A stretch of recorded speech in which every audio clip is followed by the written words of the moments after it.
ಯೋಹಾನನು ಬರೆದ ಸುವಾರ್ತೆ 8ನೇ ಅಧ್ಯಾಯ 34ನೇ ವಚನದಲ್ಲಿ, ನಿಮಗೆ ನಿಜವಾಗಿ ಹೇಳುತ್ತೇನೆ, ಪಾಪ ಮಾಡುವವರೆಲ್ಲರೂ ಪಾಪಕ್ಕೆ ದಾಸರಾಗಿದ್ದಾರೆ. ಈ ವಾಕ್ಯ ಹೇಳಿದ್ದು ಯೇಸುಸ್ವಾಮಿ. ಇಂದು ಅನೇಕರು ಪಾಪದ ದಾಸತ್ವಕ್ಕೆ ಸಿಲುಕಿ ಬಳಲುವುದನ್ನು ಕಾಣಲಾಗುತ್ತದೆ. ಅವರು ತಾವು ಸಂತೋಷವಾಗಿ ಇರುವ ಹಾಗೆ ಹೊರಗಿನ ತೋರಿಕೆಗೆ, ಹೊರಗಿನ ನೋಟದಲ್ಲಿ ಕಾಣಿಸಿಕೊಳ್ಳುತ್ತಾರೆ. ಆದರೆ ಅವರ ಮನಸ್ಸಿನ ಒಳಗೊಳಗೆ ಯಾವುದೋ ಒಂದು ಪಾಪದ ದಾಸತ್ವದಲ್ಲಿ ಸಿಲುಕಿಕೊಂಡಿರುವರು. ಭಯದ ವಾತಾವರಣದಲ್ಲಿ ಸಿಲುಕಿಕೊಂಡಿರ್ತಾರೆ. ಅವರ ಮುಖದಲ್ಲಿ ನಗುವೇ ಇರುವುದಿಲ್ಲ.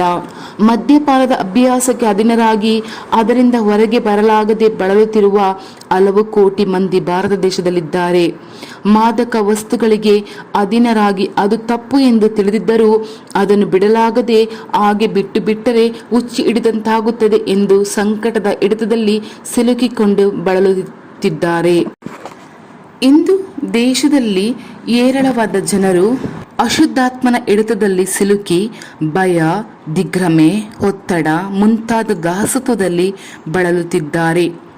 ಇಂದು ಅನೇಕರು ಕಾಮ, ಕ್ರೋಧ, ಹಣದ ಆಸೆ ಮುಂತಾದ ಪಾಪದ ಸ್ವಭಾವಗಳಲ್ಲಿ ಅಧೀನರಾಗಿ ಅದು ತಪ್ಪು ಎಂದು ತಿಳಿದಿದ್ದರೂ ಅದರಿಂದ ಹೊರಗೆ ಬರಲಾಗದೆ ಬಳಲುತ್ತಾ ಇದ್ದಾರೆ.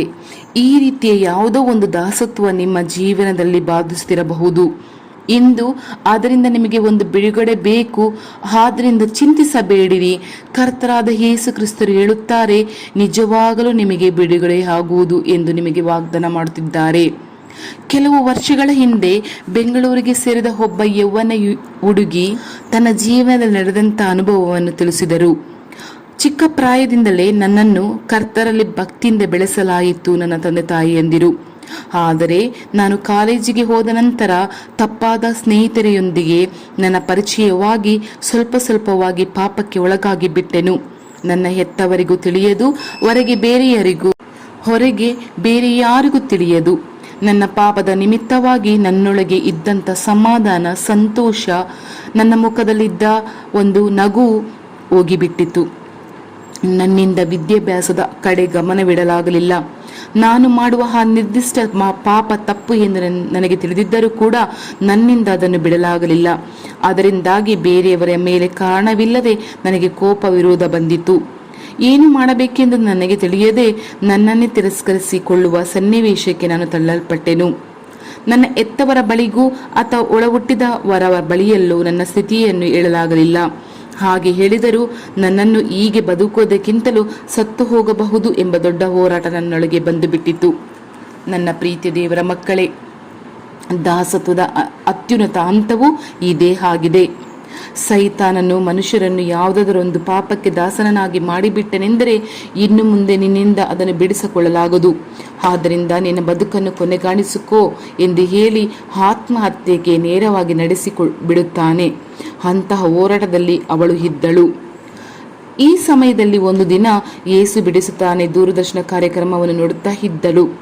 ಸಂದೇಶದ ಸಮಯದಲ್ಲಿ ಎಂತಹ ಪಾಪದಿಂದಲೂ ನಮ್ಮಿಂದ ಬಿಡುಗಡೆ ಹೊಂದಲು ಸಾಧ್ಯ, ಕರ್ತರಾದ ಯೇಸು ಕ್ರಿಸ್ತರು ನಿಮಗೆ ಬಿಡುಗಡೆ ಕೊಡಲು ಸಿದ್ಧರಾಗಿದ್ದಾರೆ ಎಂಬ ಮಾತನ್ನು ಅವಳು ಕೇಳಿದಾಗ ಅವಳೊಳಗೆ ದೊಡ್ಡ ಸಂತೋಷ ಬಂದಿತ್ತು. ಕೂಡಲೇ ಮೊಣಕಾಲೂರಿ, ದೇವರೇ, ನಾನು ಆ ಪಾಪದಲ್ಲಿ ಗೊತ್ತಿರದೆ ಹೋಗಿ ಸಿಕ್ಕಿಕೊಂಡೆನು. ಅದು ಪಾಪ ಎಂದು ನನಗೆ ತಿಳಿದಿದ್ದರೂ ಅದನ್ನು ನನ್ನಿಂದ ಬಿಡಲಾಗಲಿಲ್ಲ. ಈ ಪಾಪದಿಂದ ನನಗೆ ನೆಮ್ಮದಿ ಇಲ್ಲ, ಸಮಾಧಾನವೂ ಇಲ್ಲ. ನನ್ನನ್ನು ಕ್ಷಮಿಸಿ, ಆದ್ದರಿಂದ ನನಗೊಂದು ನಿರಂತರವಾದ ಬಿಡುಗಡೆಯನ್ನು ನೀಡು ಎಂದು ಹೇಳಿ ನನ್ನ ಪಾಪವನ್ನೆಲ್ಲ, ಅವಳ ಪಾಪವನ್ನೆಲ್ಲ ಕರ್ತರ ಬಳಿ ಒಪ್ಪಿಸಿಕೊಟ್ಟು ಬಹಳ ಕಣ್ಣೀರಿನಿಂದ ಬಿಕ್ಕಿ ಅತ್ತು ಪ್ರಾರ್ಥಿಸಿದರು. ಆಗ ದೇವರ ಪ್ರಸನ್ನತೆ ನನ್ನನ್ನು ಬಹಳವಾಗಿ ಆವರಿಸಿಕೊಂಡಿತು ಎಂದು ಹೇಳಿದರು. ನನ್ನ ತಲೆಯ ಮೇಲೆ, ಅಂದರೆ ಅವರ ತಲೆಯ ಮೇಲೆ ರಕ್ತ ಬೀಳುವುದು, ನನ್ನ ದೇಹವೆಲ್ಲ ರಕ್ತ ಬಿದ್ದರೆ ಹೇಗೆ ಆಗುವುದೋ ಹಾಗೇನೆ ನನ್ನಲ್ಲಿ ಆ ಒಂದು ಗ್ರಹಿಕೆ ನನ್ನೊಳಗೆ ಉಂಟಾಯಿತು. ಅದು ಯೇಸುಕ್ರಿಸ್ತನ ರಕ್ತವೇ ಅಲ್ಲದೆ ಬೇರೆ ಅಲ್ಲ ಎಂಬುದನ್ನು ನಾನು ಅರ್ಥಕೊಂಡೆನು. ಆಗ ಯೇಸುಕ್ರಿಸ್ತನ ರಕ್ತವು ಸಕಲ ಪಾಪವನ್ನು ನಿವಾರಣೆ ಮಾಡಿ ನನ್ನನ್ನು ಶುದ್ಧಿ ಮಾಡುತ್ತದೆ ಎಂಬ ವಾಕ್ಯ 1 ಯೋಹಾನ 1ನೇ ವಚನದಿಂದ 7ನೇ ವಚನದವರೆಗೂ ಎಂಬ ಸತ್ಯವೇದ ವಾಕ್ಯವು ನನ್ನ ನೆನಪಿಗೆ ಬಂದಿತು. ಆ ಸತ್ಯವೇದ ವಾಕ್ಯದಂತೆ ಆತನ ರಕ್ತವೇ ನನ್ನನ್ನು ತೊಳೆದು ಶುದ್ಧಿಪಡಿಸಿದೆ ಎಂಬುದನ್ನು ನಾನು ಬಹಳ ಸ್ಪಷ್ಟವಾಗಿ ಗ್ರಹಿಸಿಕೊಂಡೆನು. ಆ ಸಮಯವೇ ನನ್ನ ಹೃದಯವು ನೂತನ ಹೃದಯವಾಗಿ ಮಾರ್ಪಟ್ಟಿತು. ನನ್ನೊಳಗೆ ದೊಡ್ಡ ಸಂತೋಷ ಸಮಾಧಾನ ಬಂದು ಬಿಟ್ಟಿತು. ಅದರ ನಂತರ ಆ ನಿರ್ದಿಷ್ಟ ಪಾಪವನ್ನು ಕುರಿತ ಯೋಚನೆಯೇ ನನಗೆ ಬರಲಿಲ್ಲ. ಹಳೆಯುವುಗಳನ್ನೆಲ್ಲ ಹೋಗಿಬಿಟ್ಟಿತು. ಕರ್ತರು ನೀಡಿದ ನೂತನ ಹೃದಯದೊಂದಿಗೆ ಹೊಸ ಜೀವನ ಪ್ರಾರಂಭಿಸುತ್ತಿದ್ದೇನೆ ಎಂದು ಬಹಳ ಸಂತೋಷದಿಂದ ಹೇಳಿದಳು. ಅದೇ ಪಾಪದಿಂದ ನಮಗೆ ಬಿಡುಗಡೆ ಕೊಡುವ ಯೇಸು ಕ್ರಿಸ್ತರ ಶಕ್ತಿ. ನನ್ನ ಪ್ರೀತಿ ದೇವರ ಮಕ್ಕಳೇ, ಇಂದಿಗೂ ನಿಮ್ಮನ್ನು ಯಾವುದೋ ಒಂದು ಪಾಪವು ದಾಸತ್ವಕ್ಕೆ ಒಳಪಡಿಸಿ ಇಟ್ಟಿದೆಯಾ? ಅದರ ಪರವಾಗಿ ನಿಮ್ಮ ಮನಸ್ಸಾಕ್ಷಿ ನಿಮ್ಮನ್ನು ಕಾಡುತ್ತಿದೆಯಾ? ಅದು ಮನೆಯವರಿಗೆಲ್ಲ ಗೊತ್ತಾಗುತ್ತಿದೆಯೇ ಅಥವಾ ಹೊರಗೆ ಬೇರೆಯವರಿಗೆ ಗೊತ್ತಾಗುತ್ತದೋ? ನನ್ನನ್ನು ತಪ್ಪಾಗಿ ನೆನೆಸುವವರಲ್ಲ ಎಂದು ಅದರಿಂದ ಬಿಡುಗಡೆ ಹೊಂದಲಾಗದೆ ಬಳಲುತ್ತಾ ಇರುವಿರಾ? ಆ ಪಾಪದಿಂದ ನನಗೆ ದೊಡ್ಡ ಬಾಧೆ ಉಂಟಾಗಿದೆ ಎಂದು ಏನು ಮಾಡಬೇಕೆಂದು ನನಗೆ ಗೊತ್ತಾಗುತ್ತಿಲ್ಲ ಎಂದು ಚಿಂತಿಸುತ್ತಿರುವಿರಾ? ಚಿಂತಿಸಬೇಡಿರಿ ಪ್ರೀತಿಯ ದೇವರ ಮಕ್ಕಳೇ. ಯೇಸು ಕ್ರಿಸ್ತನ ರಕ್ತವು ನಿಮ್ಮ ಸಕಲ ಪಾಪವನ್ನು ನಿವಾರಣೆ ಮಾಡಿ ನಿಮ್ಮನ್ನು ಬಿಡುಗಡೆ ಮಾಡಿ ಶುದ್ಧಿ ಮಾಡುತ್ತದೆ, ನೂತನ ಮನುಷ್ಯನಾಗಿ ಮಾರ್ಪಡಿಸುತ್ತದೆ. 1 ಯೋಹನ 1:17 ವಚನದಿಂದ 7ನೇ ವಚನದವರೆಗೂ. ಅದಕ್ಕಾಗಿಯೇ ಯೇಸು ಕ್ರಿಸ್ತರು ಶಿಲುಬೆ ಹೊತ್ತರು. ಆದ್ದರಿಂದ ಈಗಲೇ ನಿಮ್ಮ ಪಾಪವನ್ನೆಲ್ಲ ಯೇಸು ಕ್ರಿಸ್ತರ ಬಳಿ ಒಪ್ಪಿಸಿಕೊಟ್ಟು ನಿಮ್ಮ ಬಿಡುಗಡೆಗಾಗಿ ಆತನ ಬಳಿ ಬೇಡಿಕೊಳ್ಳಿರಿ. ಖಂಡಿತವಾಗಿಯೂ ನೀವು ಬಿಡುಗಡೆ ಹೊಂದಿಕೊಳ್ಳುವಿರಿ. ಆಮೇನ್. ನಂಬಿಕೆಯಿಂದ ಪ್ರಾರ್ಥನೆ ಮಾಡೋಣ. ಭಯದ ಆತ್ಮನಿಂದ ನನ್ನನ್ನು ಬಿಡುಗಡೆ ಮಾಡಿ, ನನ್ನನ್ನು ಆವರಿಸಿಕೊಂಡಿರುವ ಮರಣದ ಭಯದಿಂದ ನನ್ನನ್ನು ಬಿಡುಗಡೆ ಮಾಡಿರಿ ಯೇಸುವೆ. ನನ್ನನ್ನು ಎದುರಿಸುವ ಮಾನಸಿಕವಾಗಿ ಒತ್ತಡ ತರುವ ಸೈತಾನನ ಕ್ರಿಯೆಗಳು ನಾಶವಾಗಲಿ.